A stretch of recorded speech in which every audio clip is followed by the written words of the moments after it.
ಆಗಬಾರ್ದಾಗಿತ್ತು. ದುರ್ಘಟನೆ ಆಗಿದೆ.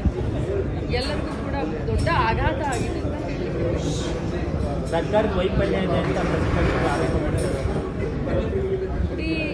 ಇದು ಸರ್ಕಾರದ ವೈಫಲ್ಯನೋ ಅಥವಾ ಇನ್ನೇನೋ ಇದು ಆ ಚರ್ಚೆ ಮಾಡುವಂಥ ಸಮಯ ಅಲ್ಲ. ಯಾರು ದುಃಖದಲ್ಲಿದ್ದಾರೆ, ಯಾಕಂತಂದರೆ ಸುತ್ತಮುತ್ತ ಛಾಯೆ ಸಂಭ್ರಮದ ಆಚರಣೆಯ ಸಂದರ್ಭದಲ್ಲಿ ಸುತ್ತಮುತ್ತ ಛಾಯೆ ಇದೆ.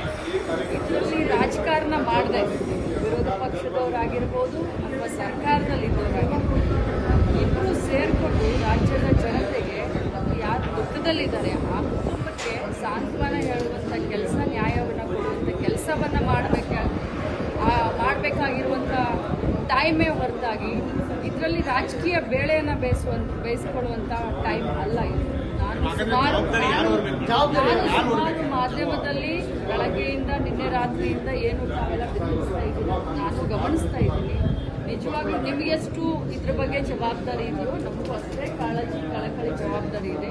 ಇದನ್ನು ಯಾರು ಹೊರಬೇಕು, ಏನು ಮಾಡಬೇಕು ಅನ್ನೋದಕ್ಕಿಂತ ಘಟನೆ ನಡೆದು ಹೋಗ್ಬಿಟ್ಟಿದೆ. ಘಟನೆಯನ್ನು ನೀವು ಹೇಳಿದಾಗೆ ಮುಂಜಾಗ್ರತೆ ಕ್ರಮ ತೆಗೆದುಕೊಂಡು ಸರಿ ಮಾಡ್ಬೋದಾಗಿತ್ತು, ಮತ್ತೊಂದು ಮಾಡ್ಬೋದಾಗಿತ್ತು, ಅದು ಬೇರೆ ವಿಚಾರ. ಈ ಘಟನೆ ನಡೆದು ಹೋಗ್ಬಿಟ್ಟಿದೆ. ಇದನ್ನ ಹೆಂಗೆ ಸುಧಾರಣೆ ಮಾಡಬೇಕು, ಹೇಗೆ ಇದನ್ನ ಪಾಪ ಸಾಂತ್ವನ ಹೇಳಬೇಕು, ಅವ್ರಿಗೆ ಏನು ಹೇಗೆ ಯಾವ ರೀತಿ ನ್ಯಾಯ ದೊರಕಿಸಬೇಕು ಆ ಪ್ರಯತ್ನ ಮಾಡಬೇಕು.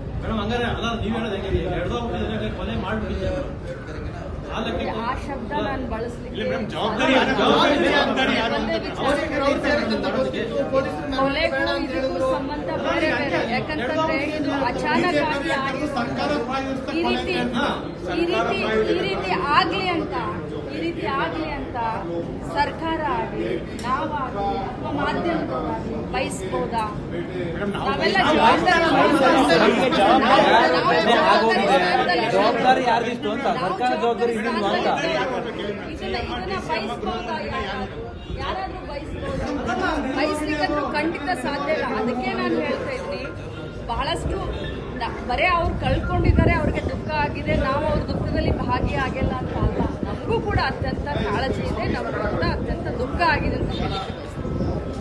ನಾನು 86 kg ಇದ್ದವಳು 71 kg ಬಂದಿದ್ದೀನಿ. ವಯಸ್ಸಾದ್ಮೇಲೆ ಸ್ಮಾರ್ಟ್ ಆಗಿ ಕಾಣ್ತೀರಾ ಅಂದ್ರೆ ಜಿನ್ನಿ. 126 kg ವೇಟ್ ಇದ್ದು ನಾವು ಈಗ 114 kg ಲೆಕ್ಕ ಬಂದಿದ್ದೀವಿ. ಯಾವುದೇ ಸೈಡ್ ಎಫೆಕ್ಟ್ ಆಗಿಲ್ಲ. 84ರಿಂದ 50 kg ಬಂದೆ, ಆಮೇಲೆ ಸಣ್ಣಗೆ ಫಿಟ್ ಆಗಿದ್ದೀನಿ. ಅದಕ್ಕೆ ನಾನು ಯೂಸ್ ಮಾಡ್ತಾ ಇರೋದು ಜೀನಿ ಸ್ಲಿಮ್. ಬೆಂಗಳೂರಿನ ಬೆಸ್ಟ್ ನೀಟ್ ಕೋಚಿಂಗ್ ಅಕಾಡೆಮಿ ಅಂದ್ರೆ excellence NEET academy. NEET crash course and NEET long term coaching admission ಪ್ರಾರಂಭ. ಈ ಕೂಡಲೇ ಸಂಪರ್ಕಿಸಿ.